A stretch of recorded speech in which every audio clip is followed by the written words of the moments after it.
Hi friends, today Anish ji is there with me and he is using crack-free paintable plaster of Lisio, and that is like Sana please. And this is a plaster that is crack-free paintable plaster which has been used frequently in the. This is first time ever like in the market we have launched recently. So thing is that ki Anish ji has used the material in the several projects. सो अनिश जी आप थोड़ा बताइए आप कैसा use करते हो, कैसा लगा आपको, फीडबैक दीजिए मेरा। फीडबैक तो इसका बहुत अच्छा है। बहुत डिफरेंट प्लेसेस पे और बहुत जगह पे मैंने यूज़ किया, अलग अलग मटेरियल पे यूज़ किया है, इसमें जिप्सम पे यूज़ किया है, पीवीसी पे यूज़ किया है, इवन टाइल्स पे भी पेंट के लिए यूज़ करने वाला हूँ अभी। तो काफ़ी अच्छा रिस्पॉन्स है और काफ़ी अच्छा रिजल्ट है इसका। बेस्ट मटेरियल है, आगे के लिए बहुत सारे प्रोजेक्ट में प्रीफर भी कर रहा हूँ और अच्छी चीज़ है ये।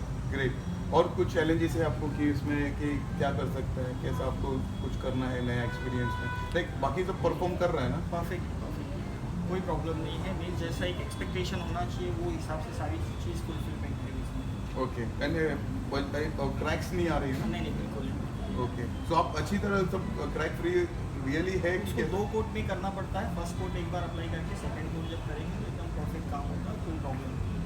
क्लाइंट्स भी एकदम परफेक्ट होंगे। Okay. So friends, you also try your best, like कभी आपको लगता है मटेरियल तो please give us an chance to cater you. Once again this is Vipin Limwani, you dream we create.